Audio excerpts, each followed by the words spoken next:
I recently had the opportunity to test back-to-back 6 new electric cars. In this brief series of films, we just look at each one of them for a quick 5-minute impressions. And today is the turn of the Ford Explorer. Is it worth exploring further, or is it indeed up the creek without a paddle?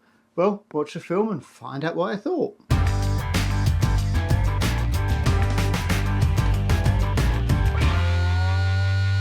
Hello and welcome to another episode of Wolfie's Wheels. In this second in the series of quick impressions, we're going to look at the Ford Explorer. This all came about because recently I found myself at an event where I was able to test drive 6 different electric cars, all pretty well back to back, over the same 10-mile route, all on the same day. Now this route included some 20-mile-an-hour limits with speed humps, some conventional 30-mile-an-hour limits, some de-restricted rural roads and a bit of dual carriageway. So although it was only 10 miles, you did get a good feel as to what the car was really going to be like to drive. And indeed, when I drove the cars, I drove them all in the same manner, which was basically as if I owned it myself, rather than trying to see how well it handled and things like that. It was a question really of just driving it like I would normally want to be driving my car, and how did it really feel? Well, you know, this is the Ford Explorer, so what did I think? Unfortunately, on the accompanied test drives, I was unable to do any filming actually sort of live in the car, so all we can do is look at pictures around the sides of the car, the outside of the car when it was parked up afterwards, and talk about the driving impressions. Anyway, as you can see from these pictures you're looking at now, it's not a bad looking car. It's quite a chunky car and looks reasonably big, but surprisingly it's actually on the same size as the Ford Focus, which is not a massive car by any stretch. So Ford, what they actually did, if you look at the bonnet, it's a fairly short bonnet because they didn't need the bonnet space, of course, because there's no engine in it. So they sort of shrunk the bonnet down and stretched the internal cabin space to give you much more room in the cabin. And I think it worked pretty well because the cabin is indeed quite a nice place to be.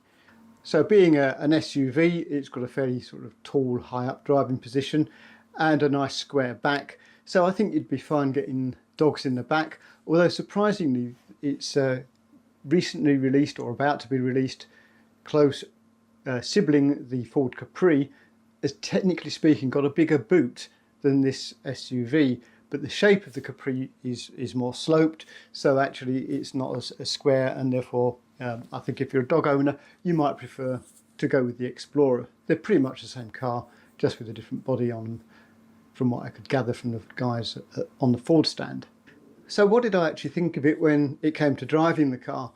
Well, I'll be honest with you, I was very pleasantly surprised. Those who know me will know that I'm not really a fan of Fords. I never have been, maybe because where I grew up, a lot of my friends' fathers worked at the Ford Dagenham plant, and Fords were everywhere, and all I ever saw was Mark I Cortinas rotting up, you know, within a couple of years, and I'm sure they've moved on an awful long way from there. But for some reason I've never really understood the appeal of a Ford.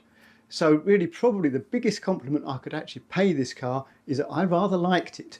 And in fact, you wouldn't know it was a Ford other than from the badge behind the steering wheel.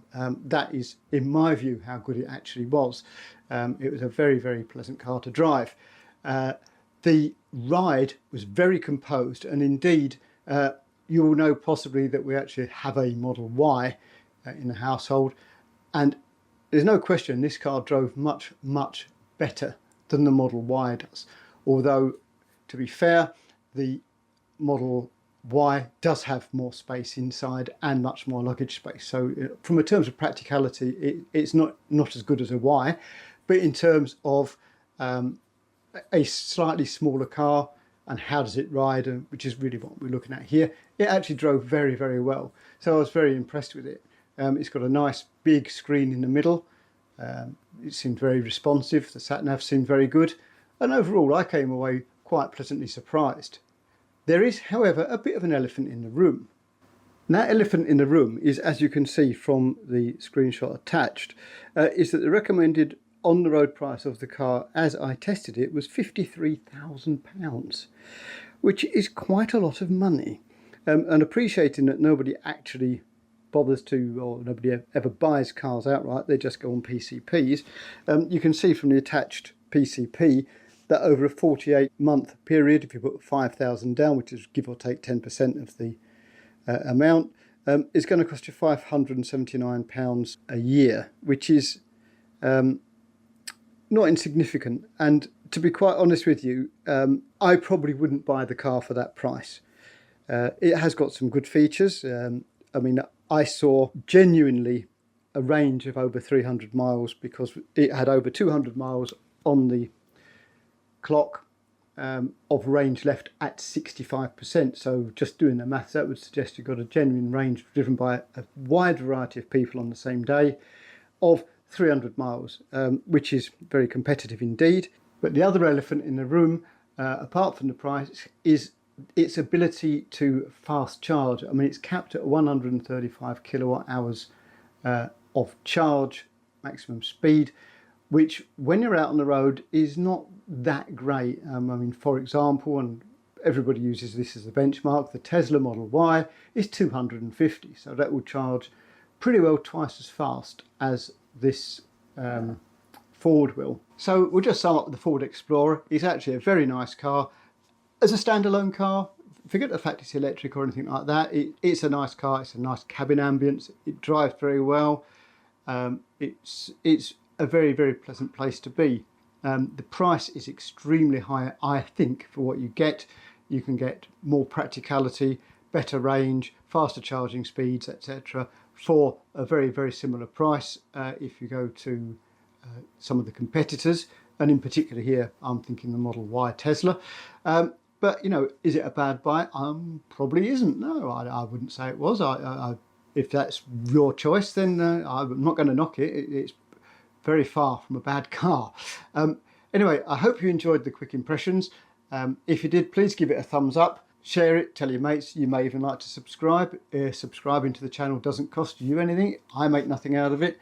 But what it does do is it helps drive the YouTube algorithms, which means more films get recommended, and it makes it easier to find and so on and so forth. So as I say, if you feel like subscribing, that would be really, really kind of you.